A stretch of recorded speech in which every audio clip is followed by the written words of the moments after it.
Motion Genie, prépare-toi à maîtriser la suite Adobe pour être encore plus créatif. Salut les Motion, j'espère que vous allez bien aujourd'hui. On se retrouve aujourd'hui pour non pas un effet, mais deux effets MrBeast. Donc sans plus attendre, c'est parti, on va se retrouver tout de suite sur notre logiciel de montage, After Effects. Ici, j'ai un petit footage que je vous laisserai à disposition, mais si vous avez déjà des rushs, et bah tant mieux, vous allez voir que vraiment c'est adaptable à tout style de vidéo. Donc vraiment, c'est quelque chose d'hyper sympa à connaître pour pouvoir créer un suivi de mouvement dans le premier effet qu'on va réaliser ensemble. Donc tout de suite, on va aller dans Fenêtre et on va regarder ici Suivi. Moi, on voit qu'il est coché, donc ça veut dire qu'il est bien à l'intérieur de ma timeline ici.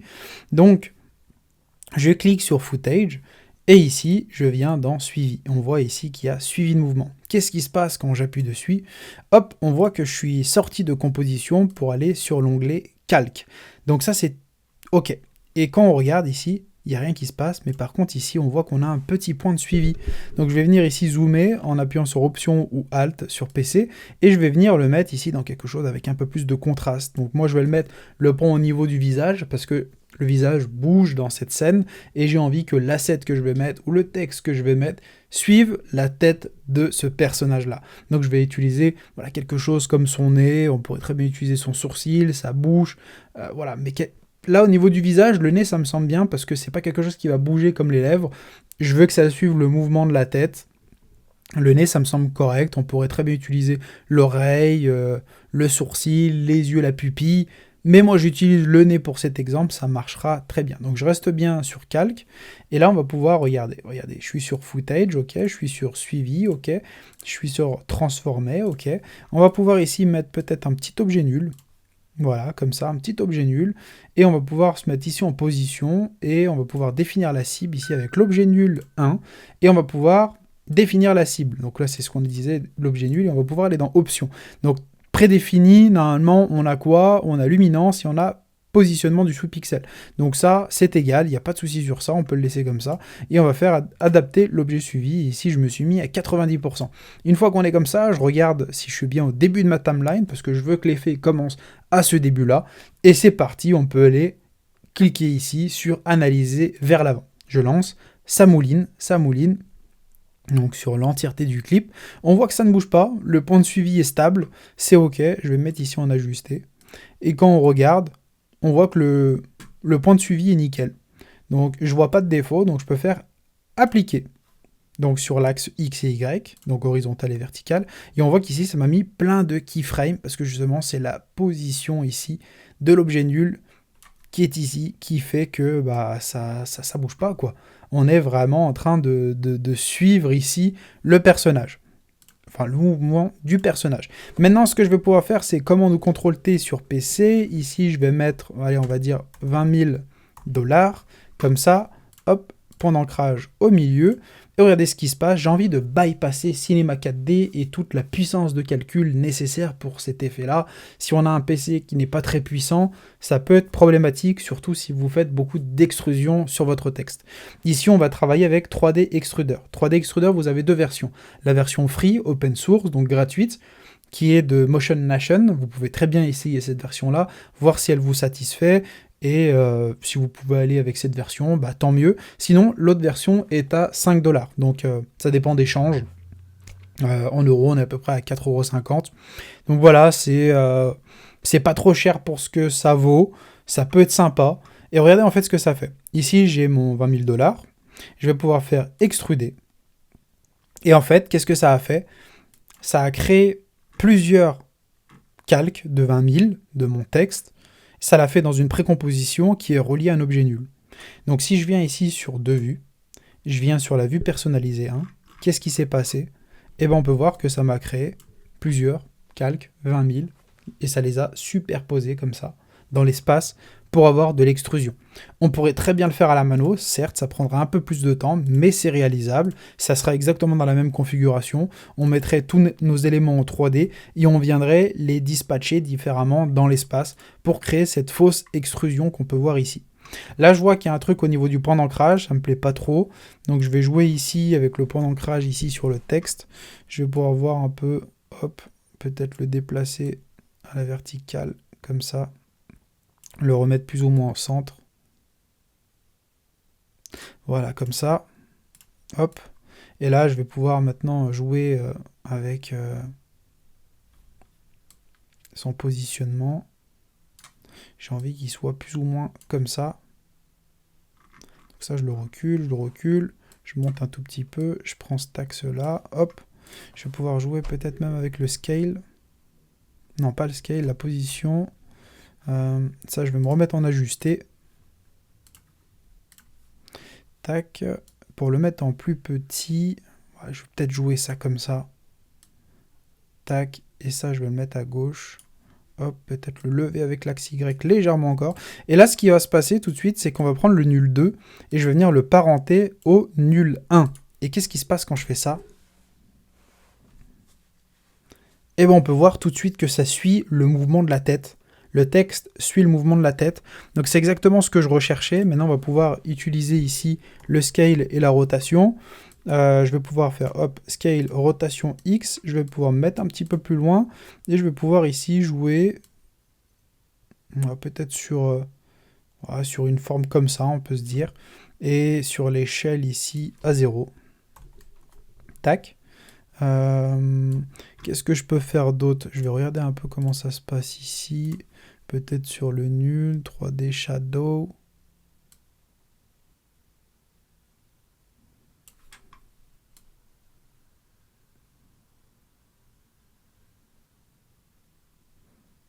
Donc ouais, on va dire que ça me plaît plutôt bien. Tac, je regarde ça. Peut-être même le faire déplacer un peu à 154. Voilà, comme ça va bien. Donc là, je vais pouvoir, hop, lisser mes clés. Je vais pouvoir aller dans l'éditeur graphique de vitesse ici. Et je vais pouvoir aller me mettre, on va dire, à quoi? À 14. Et là, je me mets à 100 au max. Hop, je viens récupérer les deux vélocités ici avec iscopy. Je viens les coller juste en dessous. Et là, regardez ce qui se passe. J'ai ma petite animation. Bon, certes, elle dure 3 secondes. On va plus se mettre sur une petite seconde. Je vais baisser un peu la qualité sur un demi. Ça ne va rien changer du tout.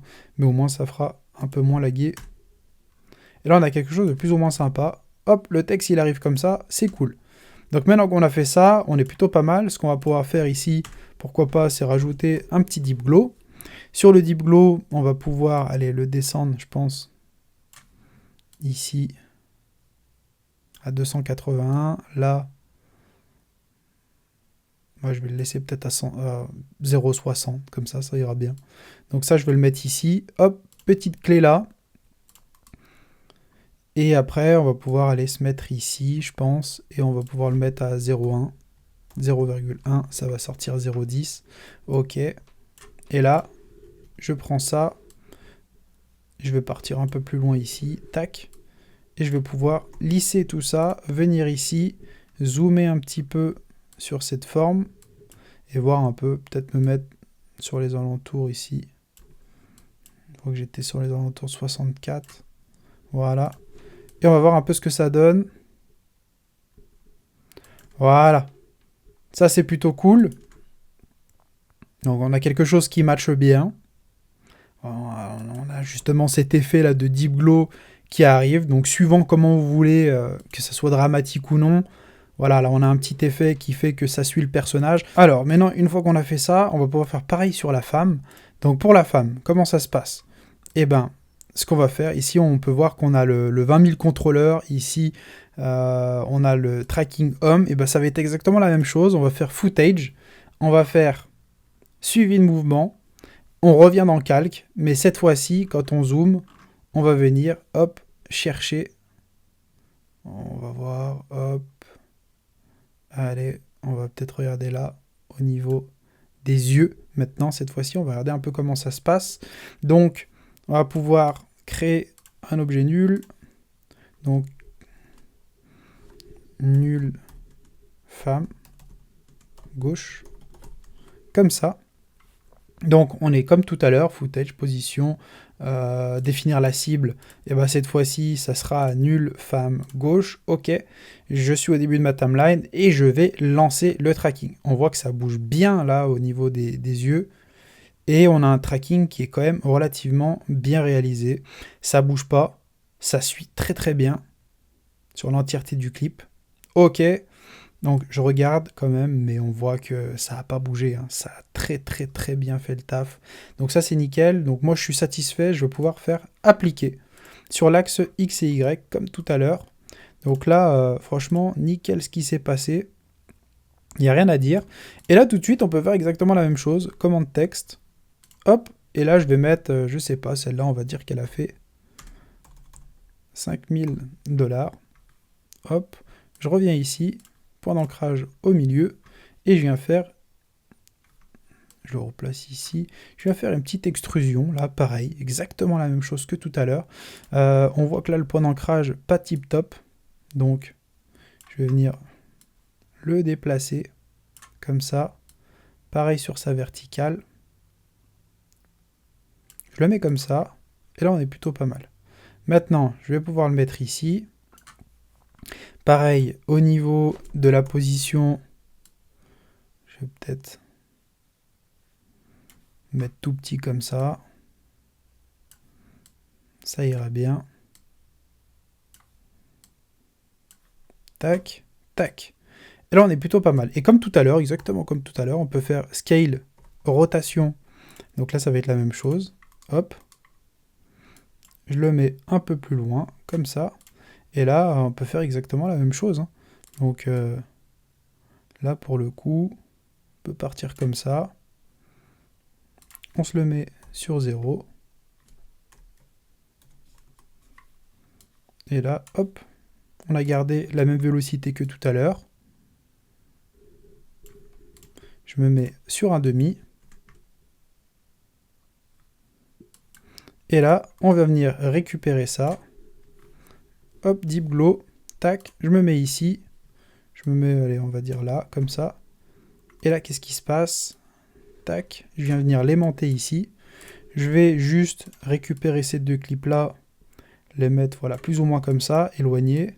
Je vais pouvoir mettre, hop, comme ça. Et là, regardez ce qui se passe. Il y a juste ce qu'on n'a pas fait, justement, c'est comme tout à l'heure, quand je viens faire commande A et que je ferme tout ça. Tout à l'heure, qu'est-ce qu'on avait fait? On avait justement récupéré le nul rouge ici, pour que ça puisse suivre l'homme. Et là, on va faire exactement la même chose. Donc, vous voyez, le contrôleur a suivi le nul tracking. Donc là, nous, on va faire exactement la même chose. On va prendre le 5000 contrôleur et on va venir tout simplement sur nul femme gauche, tout simplement. Et là, en fait, ce qui va se passer, eh ben, c'est que ça va suivre vraiment toute sa tête, enfin tout le mouvement qu'elle va réaliser du début jusqu'à la fin. Vous voyez, ça rend tout de suite beaucoup plus vivant, beaucoup plus dynamique la scène, et c'est ce qu'on recherche. Donc là, on a un petit effet de deep glow sympathique, histoire de venir appuyer les sommes, et on a ce petit jeu de suivi de mouvement sur l'asset du personnage. Donc on pourrait très bien, en appuyant sur Option Alt, voilà, changer un peu le spacing de notre animation pour qu'il dure un tout petit peu plus longtemps au niveau du deep glow.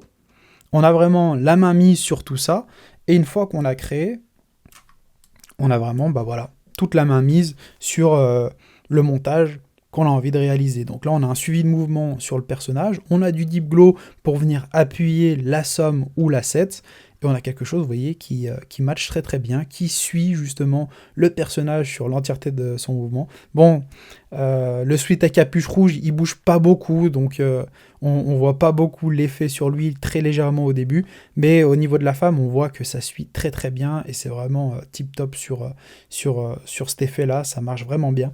Donc, suivi de mouvement, deep glow, et on a vu 3D Extruder pour pouvoir gérer un plugin, un script qui va nous permettre, voilà, d'avoir cet effet-là où on peut voir de l'extrusion ici, tac, qui arrive comme ça.